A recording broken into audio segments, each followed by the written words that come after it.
Welcome back. Until the Indian Parliament ratifies the boundary between India and Bangladesh, more than 100,000 people will remain stateless and without facilities in a number of enclaves that lie on both sides of the border. More importantly, an unsettled border will continue to encourage smuggling and an illegal cattle trade which runs into hundreds of millions of dollars. One of the biggest issues hanging in balance between India and Bangladesh is the land boundary agreement. If this agreement is not passed, Sheikh Hasina could lose the elections and India would lose a strategic partner and friend. But West Bengal Chief Minister Mamata Banerjee is not allowing it due to her own domestic compulsions. Most of the Indian enclaves particularly are located pretty deep inside Bangladesh. So effectively these people have been forced to live as if they were Bangladesh citizens without, of course, any of the rights that goes with citizenship. They are practically stateless people. They live in enormous misery. So they are the people who have been looking forward to this agreement more than anybody else. I don't think either the Assam Gana Parishad or the Trinamool Congress, these two regional parties which are now opposing this agreement, have any feeling or any concern for the people on ground.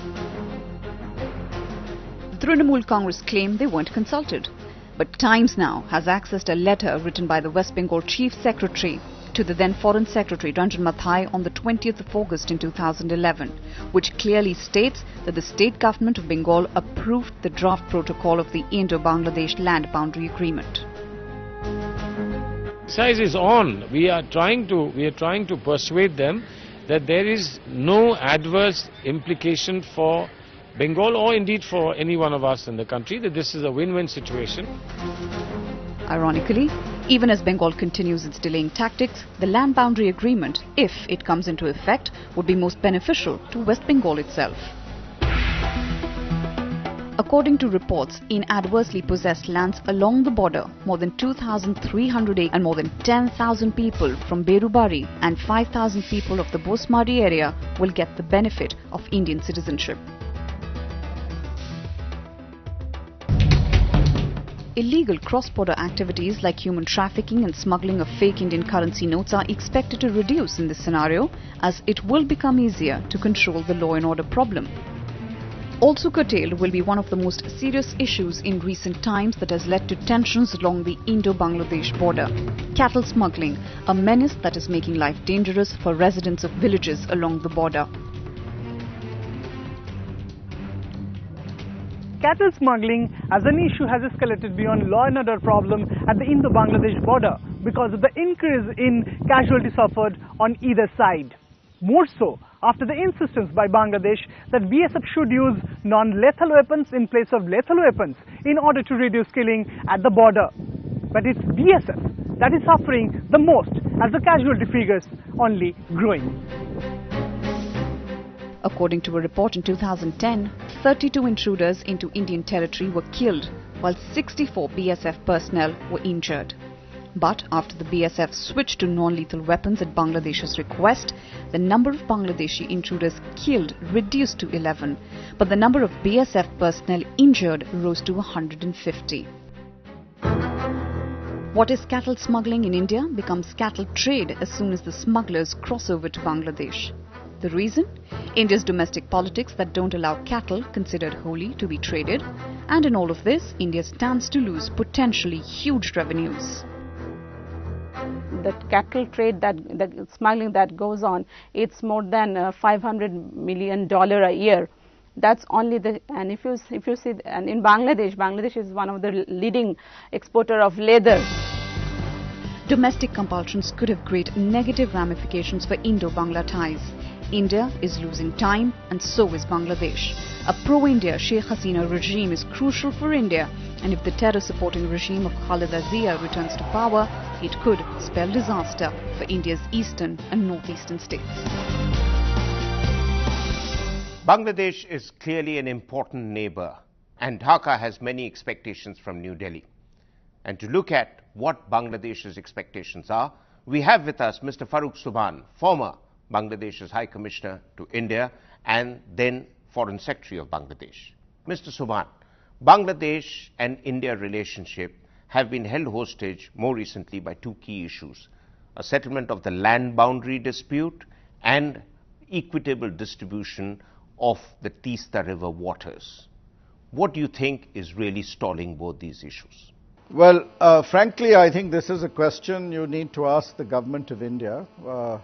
My take on this is essentially a domestic political issue. You have elections around the corner, and perhaps some of the opposition parties think this is a good way of cornering the government. We, of course, find that rather unfortunate because I would say both agreements really stand to the benefit of both countries. West Bengal's Chief Minister Mamata Banerjee is opposed to the transfer of enclaves because she says India would lose more land than it would get from Bangladesh. But in this whole debate, there are lives of 100,000 people that are held up, who are without facilities, who are without basic living conditions, and who are stateless. So, till the dispute gets settled, is there a humanitarian solution out of the problem? Well, I would say, this is something that's frankly been under discussion now for close to 40 years. We ratified the land boundary agreement in 1974.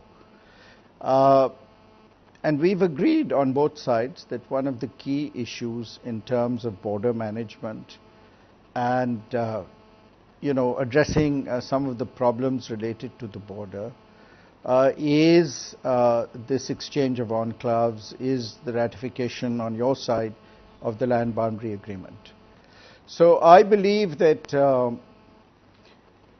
it's really in India's best interest, and we hope that as soon as the elections are over on your side, that better sense will prevail. In the meantime, we will try within what is possible to try and address the genuine human problems that exist within these enclaves. But the fact of the matter is that there is no escaping the need to ratify the land boundary agreement on your side.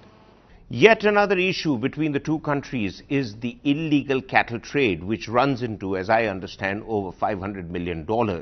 But India wants to ban it because it involves smuggling and a lot of black money, whereas Bangladesh has gone ahead and legalized it. So what are your views on this subject?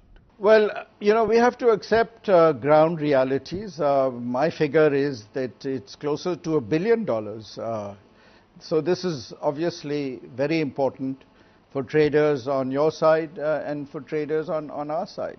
And I think we should accept what has been happening over decades. There are ground realities, and I think we should think in terms of an innovative response to this, rather than creating the problems that have resulted because we tend to simply ignore them or look the other way. We get people killed on this border every day, and this causes a lot of emotion and damages the bilateral relationship. So let's think out of the box. I'm quite confident, Maruf, that we can find a solution to this problem, and it will be to the benefit of both countries. And finally, sir, you know this country well, having been here High Commissioner about 20 years ago. So what is on your wish list that New Delhi and Dhaka must do to strengthen bilateral ties? I've been a great believer in strengthening bilateral relations between the two countries. One of the things I've felt is that we need more people-to-people contact, better interaction between the media on both sides.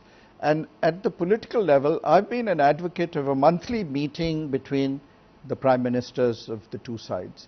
However, I would now, in the light of recent experience, say that this meeting should take place with key people from the opposition also present. Let's keep domestic politics out of this. I think that's very important.